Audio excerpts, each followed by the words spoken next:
बूढ़ी कौवी को सैर सपाटा करने का बहुत शौक था, लेकिन जब से उसने अंडा दिया था वो कहीं नहीं जा सकती थी। देखो बूढ़ी, अंडे का ख्याल रखना।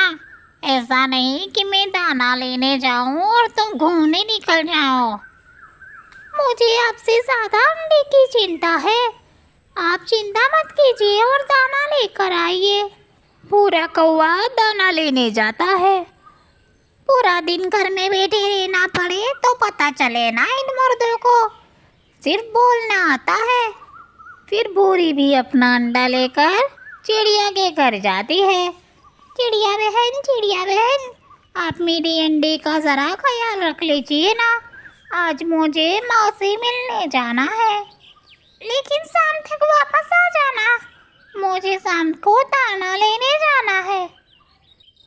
बूढ़ी कौवी अपनी माँ से मिलने के लिए चली जाती है। बूढ़ी, तुम आ गई हो तो अंडे का ध्यान कौन रख रहा है वहाँ पर? माँ, मैं तो उसे चिड़िया के पास छोड़कर आई हूँ, वही रख रही है ध्यान। बेटा, लेकिन माँ जैसा ख्याल कौन रख सकता है भला?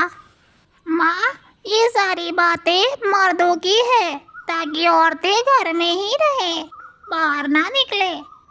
इसी तरह शाम हो जाती है। ये कौवी अभी तक नहीं आई। मुझे दाना लेने भी तो जाना है। चिड़िया बहन, मुझे माफ कर दो, मुझे देर हो गई।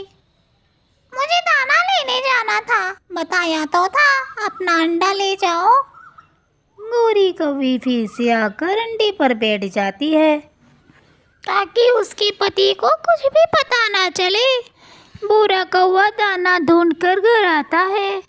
कौवी, मुझे पता है तुम पूरा दिन बैठकर थक गई होगी। ये लो मीठी अमरूद खा लो। हाँ, पूरी कमर दर्द कर रही है, अमरूद खाकर अच्छा लगेगा। दूसरे दिन इसी तरह बूढ़ा कौवा जाता है। फिर बूढ़ी कौवी भी अपना अंडा लेकर चिड़िया के पास जाती है। नहीं बहन, आज तो मुझे अपने काम करने हैं। चिड़िया बहन, सिर्फ आज के दिन, कल से मैं अपने अंडे पर बैठ जाया करूंगी। आज मुझे सहेली के पास जाना है। बूढ़ी, तुम अपना अंडा रोज चिड़िया के पास छोड़ के आती हो, उसने खराब कर दिया तो? मैं चिड़िया को अच्छी तरह से जानती हूँ, वो बहुत भोली है, वो कभी मेरे अंडे को खराब नहीं कर सकती। फिर दोनों सहेली आम के बगीचे में जाकर आम खाने लगती है। तभी दूर से भूरा कौवा दोनों को देख लेता है। ये भूरी को तो मैं घर पे छोड़कर आया था। भूरा कौवा भूरी के पास जाता है। भूरी, तुम यहाँ हो तो घर पे अंडे के पास कौन है? बस मैं तो पानी पीने आई थी, मैं घर ही जा रही हूँ। झूठ मत बोलो और घर पे जाके अंडे पर बैठो। भूरी, थोड़ी देर और रुक जाओ ना, तुम तो अभी अभी तो आई थी। मुझे घर जाना होगा, वरना मेरे पति को पता चला मैं रोज घूमने निकल जाती हूँ तो मुझे बहुत डांटेंगे। फिर भूरी कौवी घर चली जाती है। यहाँ चिड़िया के पास रखा हुआ अंडा हिलने लगता है। थोड़ी ही देर में अंडे से बच्चा बाहर आ जाता है।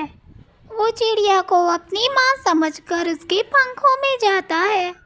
माँ, आप मेरी तरह काली क्यों नहीं हो? वो क्या है ना बेटा, मैंने ढेर सारे आम खा लिए थे तो मेरा रंग पीला हो गया है, और आप अंडे में थे ना, इसीलिए आप काले हो। माँ। फिर बूढ़ी कौवी वहाँ आती है।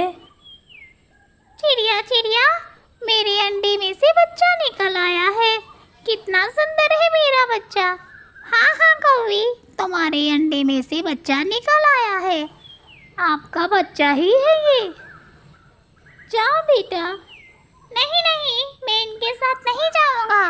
आप मेरी माँ नहीं हो, मेरी माँ तो ये पीले पंखों वाली है।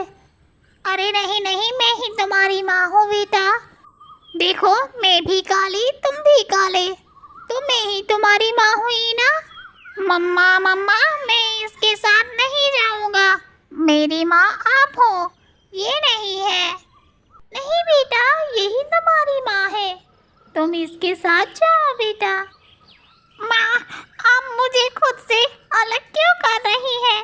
मेरी माँ आप हो ना, मैं नहीं जाऊँगा इसके साथ। बूढ़ी कौवी उसे जबरदस्ती घर ले आती है। कालू कौवा घर आ जाता है। वाह रे वाह, मेरा प्यारा बेटा अंडे से बाहर आ गया। मेरा बच्चा, मैं आप लोगों का बच्चा नहीं हूँ। मेरी माँ तो पीले पंखों वाली है, आप मुझे वहाँ छोड़कर आए। सच सच बताओ भूरी, बात क्या है? फिर भूरी कौवी उसे सब कुछ बता देती है। मैं रोज चिड़िया के पास अंडा छोड़कर आती थी और ये उसी घर में पैदा हो गया। कौवा अपने बच्चे की भलाई के लिए उसे चिड़िया के पास ले जाता है। बहन, मुझे माफ़ कर दो, मेरी भूरी ने जो किया है उसके लिए मैं शर्मिंदा हूँ। अब ये बच्चा आप ही के पास रहेगा। कोई बात नहीं, वैसे भी ये मुझे माँ कह रहा था। फिर वो दोनों रोज़ घूमने जाते थे। अपने बच्चों की भलाई के लिए कौवा उसे दूर से ही देख लेता था।